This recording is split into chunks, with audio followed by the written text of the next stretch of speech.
Hi, mathematicians. We're going to play a game together today. It's one we've played at school before. Do you remember the game called Fives Up? I'm going to show you how, if you want, you can also play this game at home today. But first, since we're going to play together, you need to grab something to write with because we're going to keep track of our points. So I'm going to write an M for Mrs. Manning. And you could write your name here because I'm playing against you. I'm going to write class on mine in green so I know that I'm playing against you today, the class. And I made what's called a T chart because it looks like the letter T. And it's one way that mathematicians and scientists keep track of data. That's our points, what we're going to collect today to see who wins. Okay, so to play this game, you need cards. Now, I didn't have the cards we had at school, but I did have cards in my game box. And those work too because they have numbers on them. So the first thing I need to do is, if the game is called Fives Up, I'm allowed to have cards that are, say, 1, 2, 3, 4, or 5. But I don't want cards that are higher than 5 because they won't help me make 5. So I'm going to go through my stack. If you're going to play this game at home today, you want to do the same thing, and you want to take out all of the numbers that are 5 or less. Is this number going to work today? No, so I'm going to take it out. What about this number? Nope. Can this number be in our game? Yes, that's the number I want, right? So I'm going to go through that, and there's some ones that are not going to work at all, like the jack, right? That's for different games that you might play at home. Taking all out the bigger numbers, and I'm just looking for 2s and 3s and 4s and, of course, 5s and number 1s. Now, some people play with the number 1 in different card games, and they consider the ace the number 1. So when I play today, I'm going to put the ace in my stack, and that's going to count for the number 1. Since I don't have a card that says 1, that's going to be my 1. I have an ace. This takes a lot of work, mathematicians. I'm almost done. And then I'm going to need to shuffle all of my cards. Okay, got it. There's an ace, and I'm good. Okay, so here are all the cards that are going to work for our game. And when you play at home, you're just going to shuffle them up and play with your stack. But I want to make it a little bit more challenging for us today. I know. So I do have these cards from school, our 5-frame cards. So I'm going to mix those up as well, and I'm going to add them to our stack. Okay? Here we go. Got it. So now we're ready to play. Should we rock, paper, scissors? I think I'm just going to show kindness again and let you start first. So I'm going to pull for you, okay? And the first card you got was a 3. Does that make 5? Not yet. How many more do you need? 3 plus 2.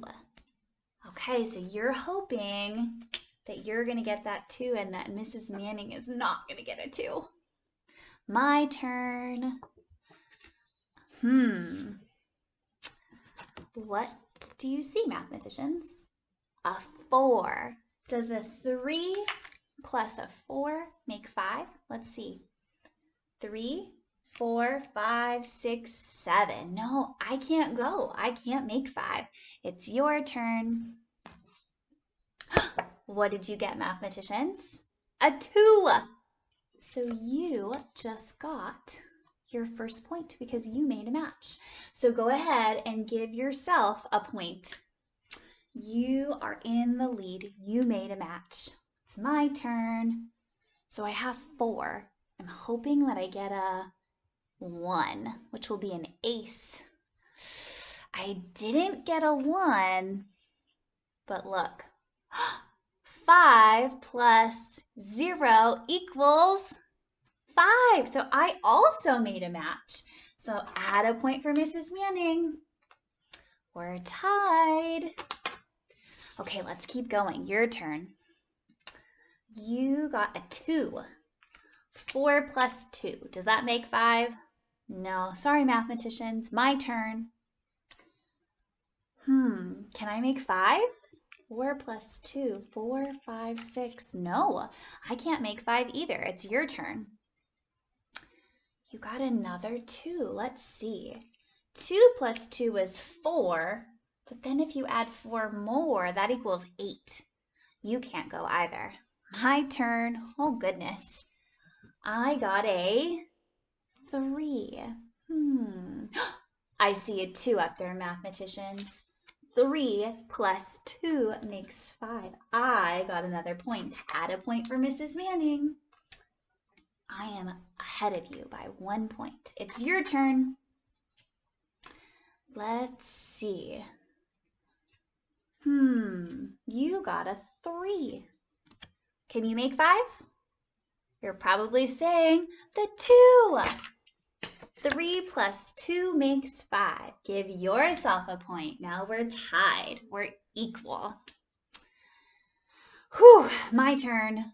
I got an ace. Remember, we're going to pretend that's the number 1. I have 2 cards I could use. I think I'm going to use the 5 frame. 4 plus 1 equals, you're right, fast 5. What do we need to do? Add a point to Mrs. Manning's. I have 3 and you have 2. Let's see if you catch up. Your turn. What are you hoping for? A 1 or a 5, right? Let's see, what do you get? Mathematicians, you got an ace, which is our 1. You get another point. 4 plus 1 equals 5.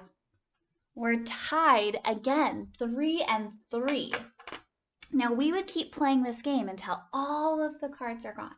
But today, you and I are just going to play to whoever gets to 5 because the game is called 5's Up.